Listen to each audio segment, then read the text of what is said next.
구약성경 창세기 24장 63절에서 67절까지 말씀입니다. 이삭이 저물 때에 들에 나가 묵상하다가 눈을 들어보매 낙타들이 오는지라. 리브가 눈을 들어 이삭을 바라보고 낙타에서 내려 종에게 말하되 들에서 배회하다가 우리에게로 마주오는 자가 누구냐? 종이 이르되 이는 내 주인이니이다. 리브가 너울을 가지고 자기의 얼굴을 가리더라. 종이 그 행한 일을 다 이삭에게 아뢰매 이삭이 리브가를 인도하여 그의 어머니 사라의 장막으로 들이고 그를 맞이하여 아내로 삼고 사랑하였으니 이삭이 그의 어머니를 장례한 후에 위로를 얻었더라. 아멘. 사랑하는 성도 여러분, 한 주간 평안하셨습니까? 우리 하나님의 은혜가 우리 모든 성도들과 날마다 함께 하시기를 주님의 이름으로 축복합니다. 오늘은 이삭 리브가를 만나다라는 제목으로 함께 말씀을 나눕니다. 오늘은 스승의 주일이면서 우리 교단이 정한 부부 주일이기도 합니다. 성경의 대표적인 부부인데요, 이삭과 리브가의 이야기를 통해 오늘 우리의 가정과 교회와의 관계를 한번 생각해보는 시간을 갖겠습니다. 통계청에서 나온 자료에 2021년 작년이죠. 작년 한 해 동안 우리나라에서 신고된 혼인 건수, 결혼의 건수가 19만 3천 건이었습니다. 이것은 통계가 작성된 70년 이후로 가장 적은 숫자인데요. 초혼과 재혼을 합친 수이기 때문에 실제로 우리가 생각하는 처녀와 총각이 결혼한 초혼의 비율은 여기서도 77%밖에 안 됩니다. 생각해보면 결혼에 대한 이해가, 특별히 결혼 제도에 대한 이해가 사람들이 정말 많이 달라지고 있구나 하는 것을 보게 됩니다. 개인의 선택을 국가가 제도로 이렇게 올가매는 것에 대해 불편하게 생각하시는 분들이 점점 많아지고요.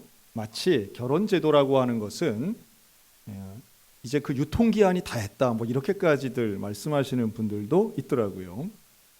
근데 이번 통계청 자료에서 제 관심을 끈 것은 이 출산과 결혼에 대해 나이대별로 정리한 거였습니다. 특별히 이제 두 기수를 이렇게 비교해서 나왔는데요.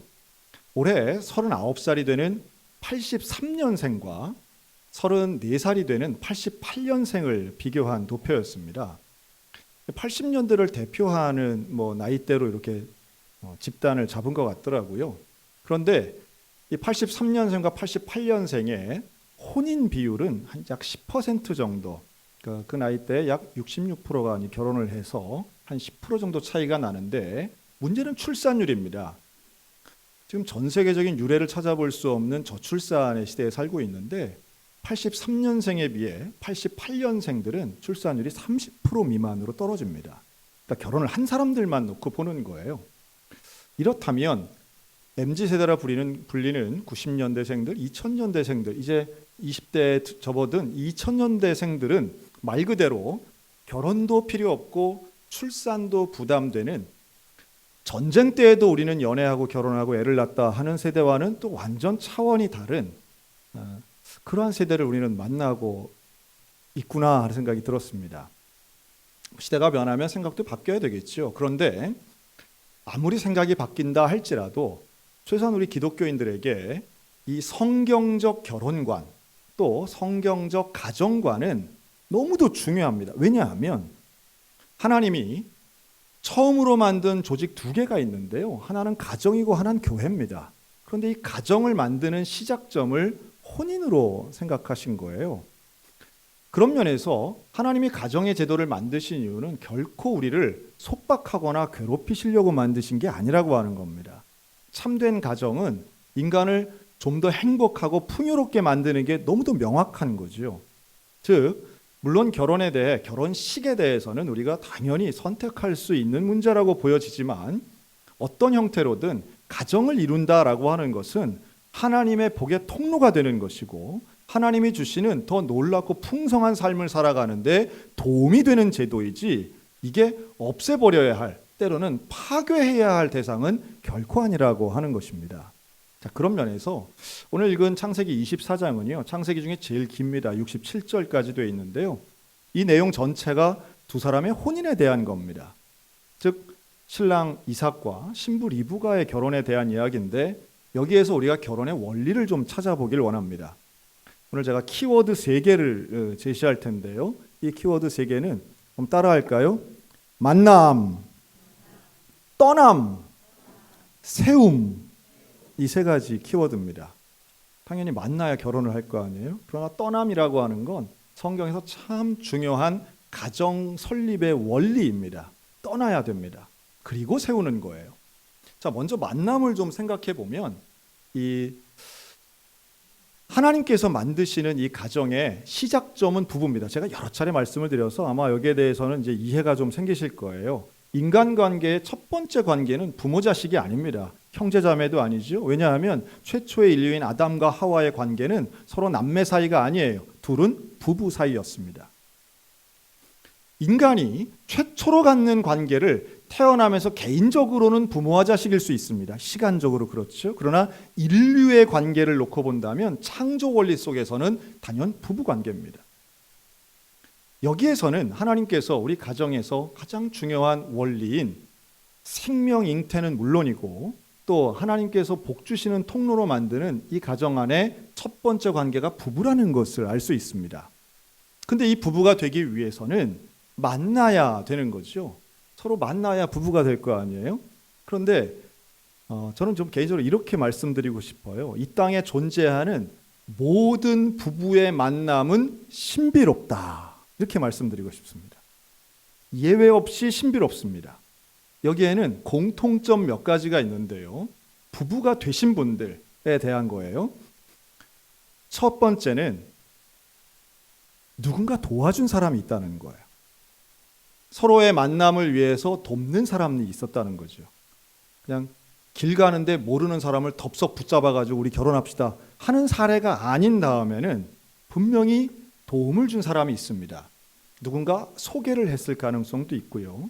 물론 지금은 사람들 생각에 연애 결혼과 중매 결혼 이러면 당연히 연애 결혼이 많지라고 생각하지만 그건 중매에 대한 개념을 협소하게 잡아서 그렇고요. 지금도 많은 사람들은 결혼하기 전에 누군가로부터 소개를 받는 경우가 훨씬 많습니다.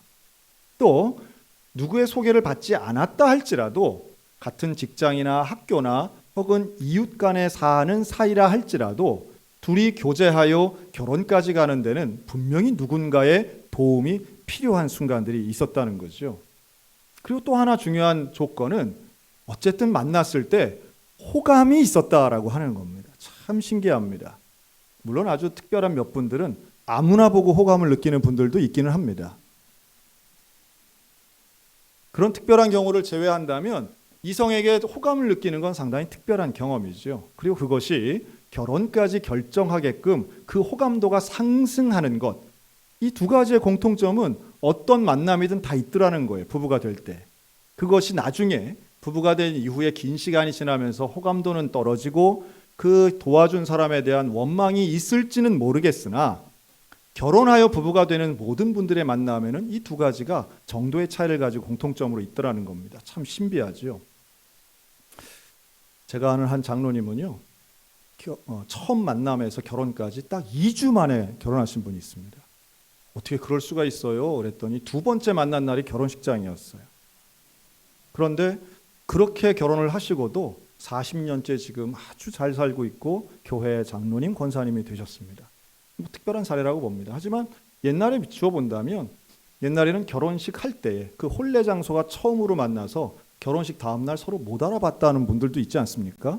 그러나 그럼에도 불구하고 교제의 기간이 없고 준비하는 기간이 없는 결혼이라고 다 불행한 것도 아니고요.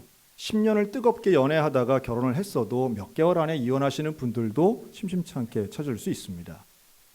물론 기간과 준비는 중요하죠. 그러나 그것보다 더 중요한 것은 이러한 만남에 대해 어떻게 해석하느냐라고 하는 것입니다. 오늘 창세기 24장에 나오는 이 이삭과 리브가의 결혼에도 똑같은 원리가 적용됩니다. 이 2사람을 도와준 사람들이 있었어요.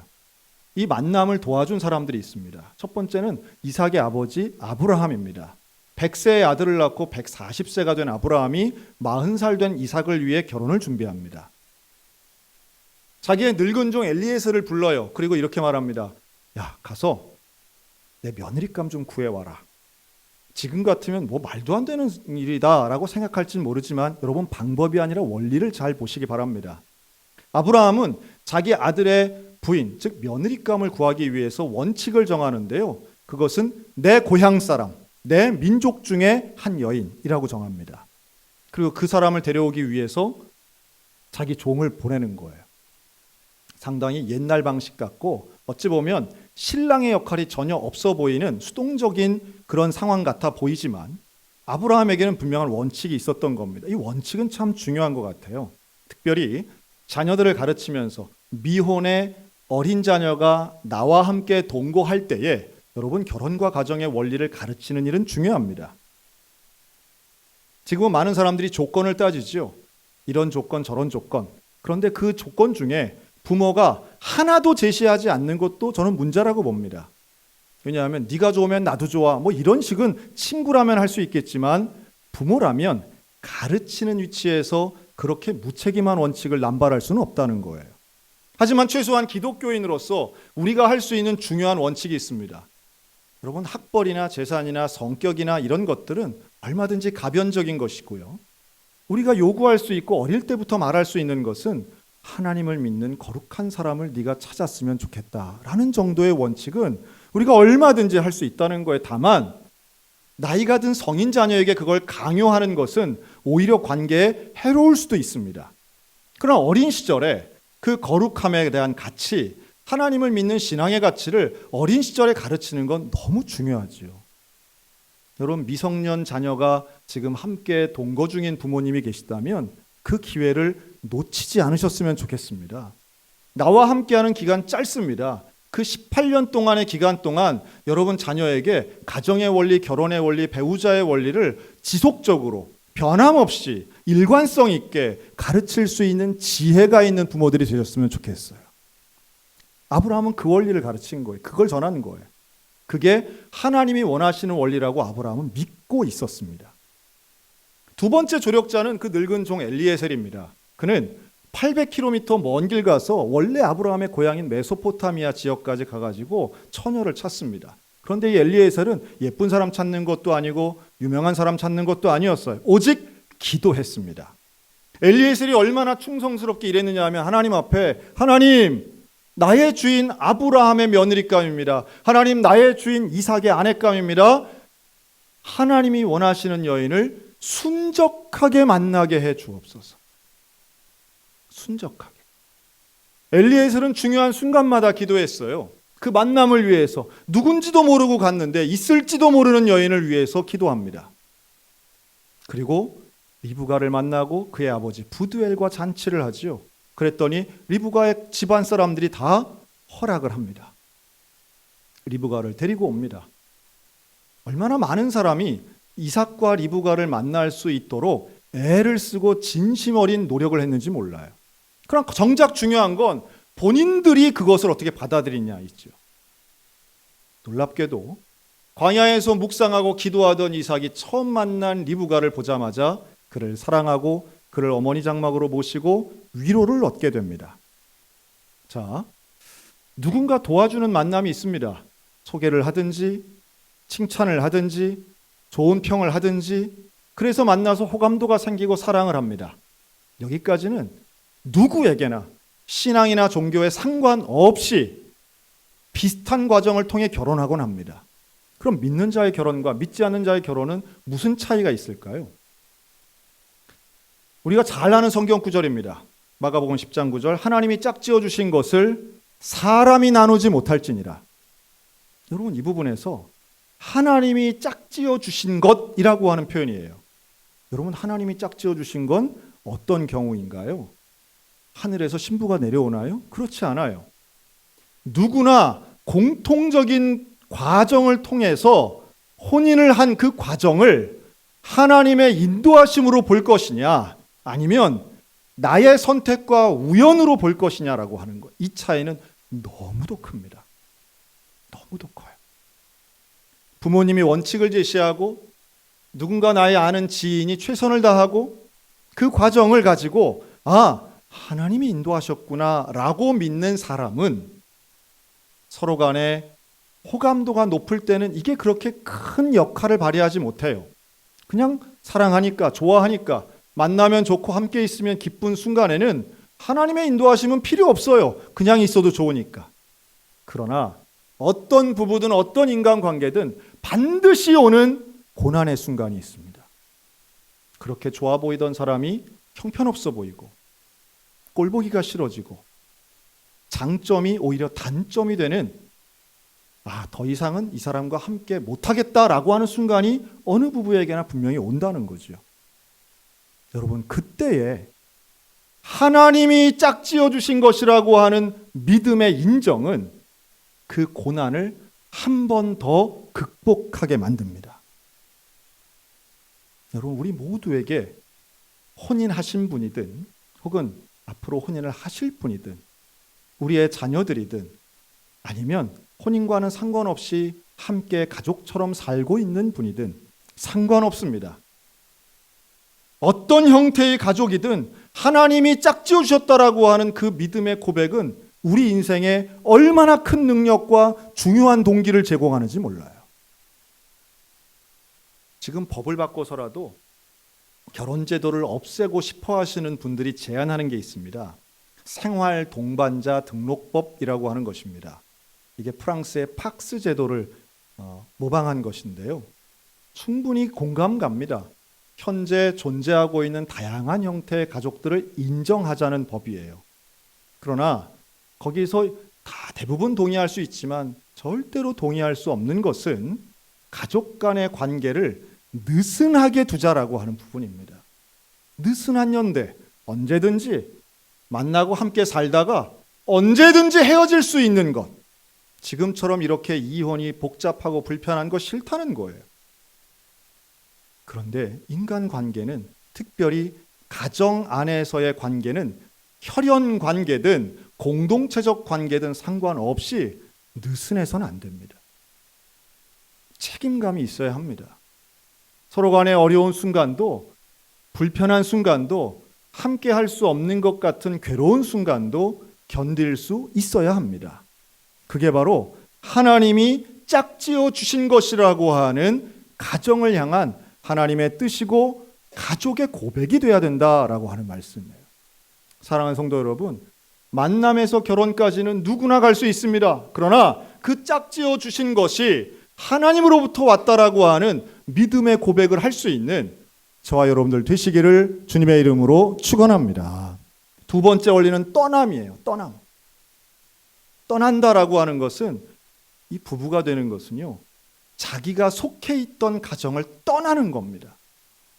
이 분리의 원칙은 너무 중요해서 창세기 2장에 최초의 인간에게 하나님 이렇게 말씀합니다. 이러므로 남자가 부모를 떠나 그의 아내와 합하여 둘이 한 몸을 이룰지니라. 떠남에 대해 말씀해요.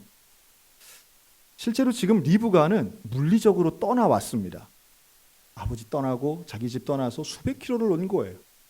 얼굴 한번 보지 못한 신랑 만나러 왔습니다. 그런데 리브가만 떠나면 안 돼요. 이삭도 떠나야 되는 것입니다. 하나의 가정을 만들고 결혼한다는 것은 정서적으로, 경제적으로, 영적으로 부모와 분리되는 것을 의미합니다. 오로지 하나 되어야 할 관계는 단 하나뿐, 부부입니다. 이 부분에서 충돌이 일어나죠. 유교적 관점과 기독교적 관점이 충돌이 일어나는 지점이 있습니다. 막말같이 들리는 말이 있습니다. 부인은 갈아칠 수 있는데 어머니는 한 분뿐이라는 사람들이 있습니다. 그럴 수 없습니다. 갈아치우는 대상이 아닙니다. 배우자를 갈아치울 수 없습니다. 하나님이 짝지어 주신 것 나눌 수 없습니다. 여러분, 그 마음이 있지 않고서는 그는 진정한 의미의 효자가 될 수도 없습니다. 진정한 효는 부부가 한 몸 되어 함께하는 것입니다. 물론 결혼하지 않았을 때에 본인이 효도하는 건 너무도 당연한 것이죠. 그런데 여기에서 이 떠남의 원리에서는 경제적이면서 정서적인 분리가 분명히 일어나야만 합니다. 근데 이런 경우가 있죠. 부모의 간섭을 싫어합니다. 간섭을 되게 싫어합니다. 자유를 원하는 본능적인 외침이라고도 할 수 있겠죠. 그런데 모순적인 것은 부모의 도움은 절실히 원합니다. 신기하지 않습니까? 간섭받긴 싫어하는 부부가 도움받기는 너무도 원해요. 간섭과 도움의 차이는 무엇일까요? 아예 대놓고 방송에 나와서도 말합니다. 요즘에 부모 도움 없이 어떻게 결혼할 수 있습니까? 부모 도움 없이 어떻게 집을 마련할 수 있습니까?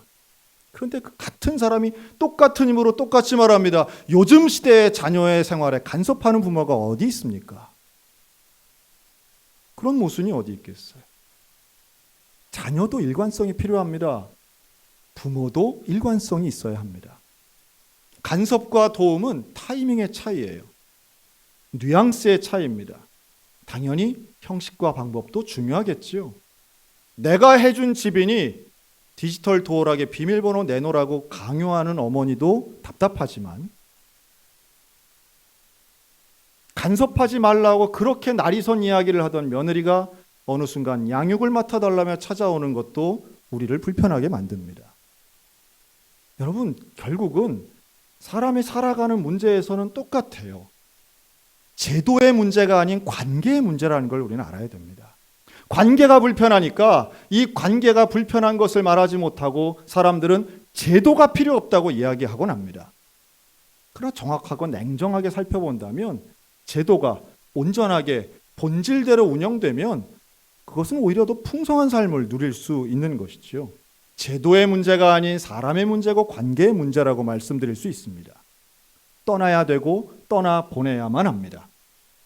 하나님을 믿는 믿음으로 자녀를 떠나보내시기 바랍니다. 자녀를 신뢰하는 게 아니라 하나님을 신뢰하는 것입니다. 하나님을 신뢰하는 우리는 내 자녀를 끝까지 품에 품는 게 아니라 내 아들이 아닌 저 여인의 남편으로, 내 딸이 아닌 저 남자의 아내로 먼저 인정하는 지혜가 우리 가운데 있어야 되는 것이죠. 가장 중요한 문제는 부부간의 합의가 먼저입니다. 부모의 허락보다 부부간의 합의가 먼저라는 뜻입니다. 그리고 그런 합의를 통해 부모를 온전히 대할 때에 독립된 가정으로서 제대로 된 성경적이며 하나님이 원하시는 효가 이루어질 것입니다. 마지막 세 번째는 세움입니다. 이 세움은 어떤 어려움도 극복할 수 있는 독립된 온전한 가정을 의미합니다. 아무리 사랑하고 남들이 도와줘도 시작된 부부에게 어려움이 닥쳤어요. 이삭과 리브가도 예외가 아닙니다. 이들에게 닥친 첫 번째 어려움은 자녀를 낳지 못하는 일이었습니다. 지금 되면 그 정말 옛날 얘기네. 애 못 낳는 게 뭘 어려운 거야. 난 일부러도 안 낳고 싶은데. 그런데 이삭과 리브가가 살던 시대에 애를 못 낳는다는 것은 전부 다였어요. 부부 생활의 전체였단 말입니다. 이걸 오늘날로 친다면 이렇게 말씀드리고 싶어요. 남들에겐 있는 것이 우리에게는 없는 것. 오로지 유일하게 당시에 이 오래된 고대 시대에 행복한 부부, 온전한 가정의 평가 기준은 단 하나였는데 바로 자식의 유무였습니다. 지금이랑 다르죠. 그러나 지금도 여전히 부부를, 가정을 평가하는 지표들은 숱하게 많습니다. 오히려 하나이던 고대 시대가 편할 수도 있어요. 지금은 훨씬 더 많습니다. 어떤 집에 사는가, 연봉은 얼마인가, 어떤 차를 타는가, 자식은 어떻게 공부하고 얼만큼의 성적을 내고 있는가, 문화 수준은 어떤 것인가. 주로 자본주의적 관점으로 보긴 하지만 그러나 우리끼리는 잘 알고 있습니다. 자랑할 만한 것들이 많은 가정이 될 때에 그 집은 행복할 것처럼 여겨지는 분위기. 그런데 이삭의 시대에는 자랑할 거는 하나밖에 없었던 거예요. 자식 많은 거예요. 그게 없는 거예요. 인간의 근본적 본능인 남과 비교해서 기죽는 거예요. 절대 일어나서는 안 될 일이 일어난 거예요. 문제가 발생한 겁니다. 여러분, 문제 앞에 이삭과 리브가는 어떻게 반응했는가? 특별히 이삭의 태도가 중요합니다. 창세기 25장 21절, 이삭은 그런 문제 앞에 하나님께 기도합니다. 가정 예배를 드리는 거예요. 그 가정 예배를 통해 하나님께 기도하는 이 이삭의 기도를 통해 하나님이 그 기도를 들으시고 응답하십니다. 리브가 임신하고 출산해서 쌍둥이를 낳게 돼요. 에서와 야곱이죠. 문제 한 곱이 넘어갑니다. 그러나 그렇다고 해서 문제 없는 인생 사는 게 결코 아닙니다. 그 아이들 때문에, 그 아들 둘 때문에 리브가는 나중에 그런 얘기합니다. 내가 살기 싫어요. 내가 저 에서 때문에 살기 싫어요. 이방 여인 해쪽 속 여인들을 막 데리고 와서 같이 동거하는데 나 꼴도 보기 싫어. 이런 말을 해요. 문제가 해결된다고 문제가 다 없어지는 건 당연히 아니지요. 그러나 그 문제의 순간에 서로를 포기하느냐 아니면 세상의 방법을 쓰느냐는 건 믿음의 가정에게 너무도 중요합니다. 가정을 세워나갈 때에 함께 기도하고 가정 예배를 드리는 일은 그 무엇보다 중요한 일입니다. 그리고 그러한 원칙을 갖기 위해서 서로 간에 하나님을 알아가는 일들은 얼마나 중요한지 몰라요. 여러분, 이걸 교회가 돕기 원합니다. 사실 교회의 존재 원리도 교회와 가정을 하나님 만드셨지만 이 둘은 서로 연결되어 있습니다. 초대교회는 가정이었던 것이죠. 좋은 가정은 당연히 좋은 교회입니다. 좋은 교회는 당연히 그 안에 좋은 가정의 요소를 가지고 있어요. 그러니 우리 소양교회 교인들이 행복한 인생 살기 위해선 가정과 교회에서 하나님을 경험하고 하나님의 원리대로 살면서 서로 간에 좋은 영향력을 끼쳐야 되지 않겠습니까? 여러분, 우리 소양교회가 복된 가정 되기를 축복합니다. 지난 5월 1일이었습니다. 우리 같은 강원 서지방에 있는 새순교회라는 교회가 있어요. 우리 춘천 IC 가다 보면 큰 대로변의 왼쪽에 있는 교회입니다.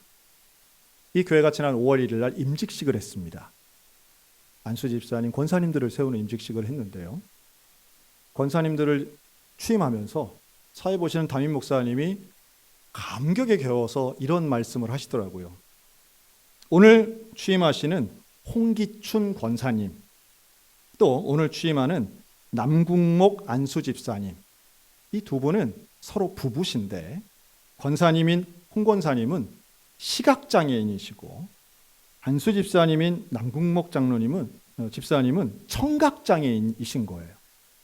근데 이 두 부부가 1년 내내 하루도 안 빠지고 새벽 기도를 나오신다는 거예요. 제가 순서를 맡아서 맨 앞줄에 앉아 있었는데 얼마나 감동이 되는지 몰라요. 그러시구나. 그리고 교회에 중요한 일들이 있으면 항상 나와서 정서하시고 끝까지 봉사하시는데 지금 연세는 거의 70 가까이 되셨지만 우리 교회가 이런 분을 권사님으로 안수 집사님으로 세워서 참 감사하다는 이야기였어요. 감동이 되지요. 예식이 거의 끝나갈 때쯤 광고를 하기 위해서 그 교회에 선임 장로님이 나오셨어요. 나오셔서 광고를 하시면서 이런 말씀을 합니다.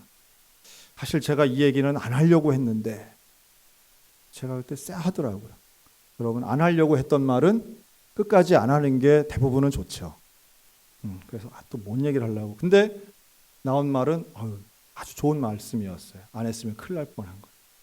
뭐라고 얘기하느냐 하면 오늘 취임하신 홍기춘 권사님, 또 남국목 안수 집사님, 이 귀한 부부가 이렇게 오늘 권사님이 되시고 안수 집사님이 되시기 위해서 교회를 섬기고 예배에 나올 수 있었던 것은 원영순 장로님 덕분입니다. 그러시는 거예요. 이 원영순 장로님은 여자분이시고 은퇴를 하신 명예 장로님이세요. 우리 교회로 치면 명예 권사님 정도 되시는 분이세요. 근데 이 원장로님이 어떻게 섬기셨느냐? 매일마다 새벽에 그 집을 찾아가서 두 분을 모시고 새벽기도 갔다는 거예요. 자, 제가 질문 하나 드릴까요? 시각장애가 있는 분을 차에 모시기 위해서는 이분이 찻길에 나와서 기다리고 서 있을까요? 집 안에 들어가서 모시고 나와야 될까요? 집 안에 들어가서 모시고 나와야 되는 거예요. 이거를 매일마다 1년 내내 수년간 하셨다는 거예요. 왜 이렇게 훌륭한 분들은 여자분들이 많으신지 모르겠어요. 그러면서 그 장로님이 그러시면 막 울먹이시더라고요. 이런 장로님이 우리 교회 선배시라는 게 너무도 자랑스럽고 장로님을 통해서 이 두 분이 임직하시는 장면이 우리 교회는 참 자랑스럽습니다. 그러시더라고요.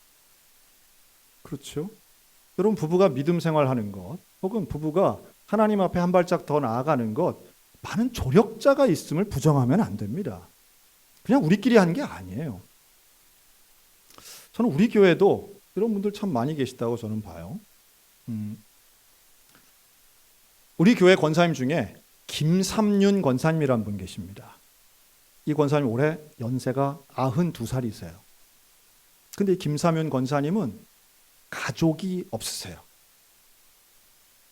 정확하게는 따님이 한 분 있으신데 이 따님은 정신요양병원에 지금 수십 년째 입원 중이셔서 고령의 어머니의 보호자로서의 기능과 역할을 하실 수 없는 분이에요. 그런데 이 김사면 권사님 그럼 어떻게 사시는가? 지난 9년간 우리 교회의 원로 장로님이신 조정국 장로님 댁에서 사셨어요.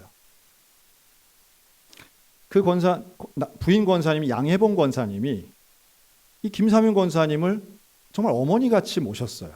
근데 실제로 이 집에는 고령의 올해 94세 되신 시어머니 홍옥년 권사님이 계세요. 좀 놀랍지 않습니까?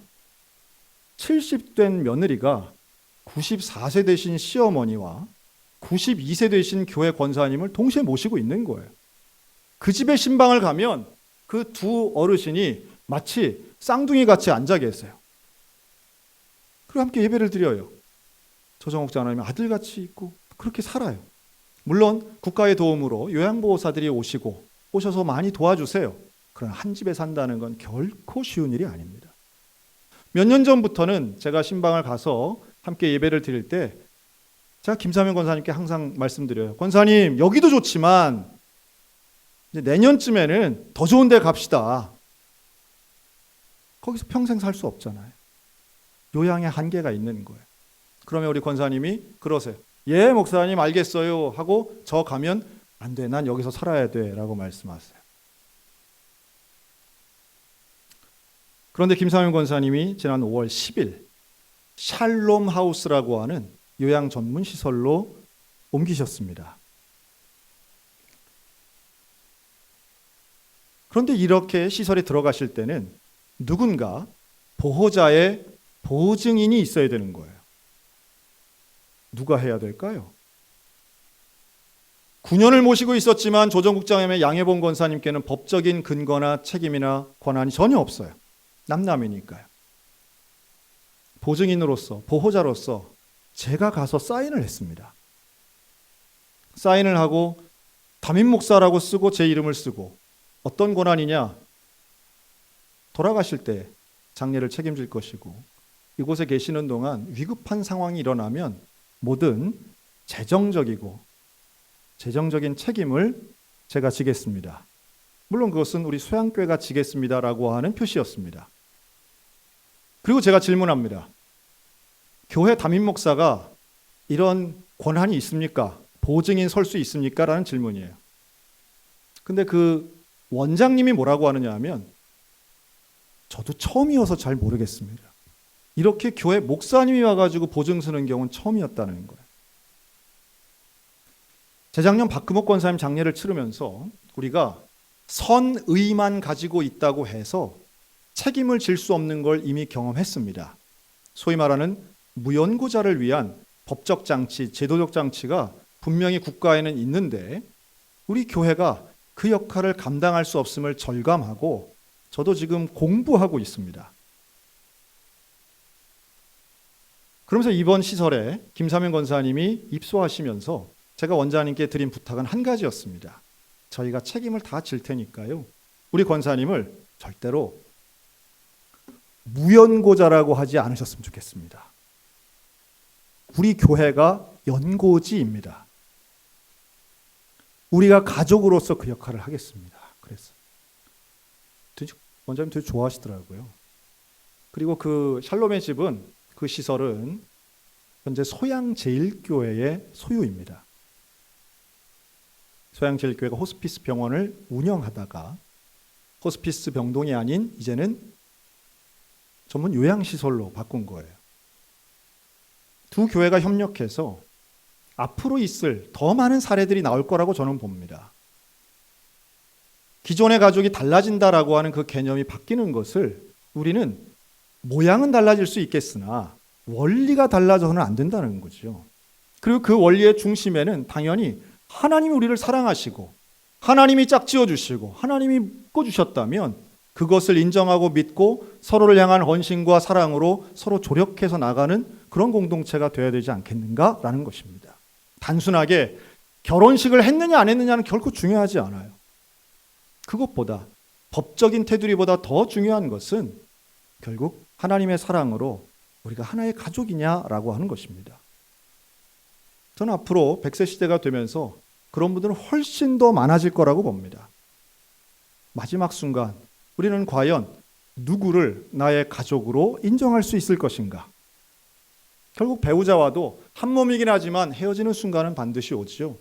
그건 육적인 관계는 이별일 수밖에 없습니다.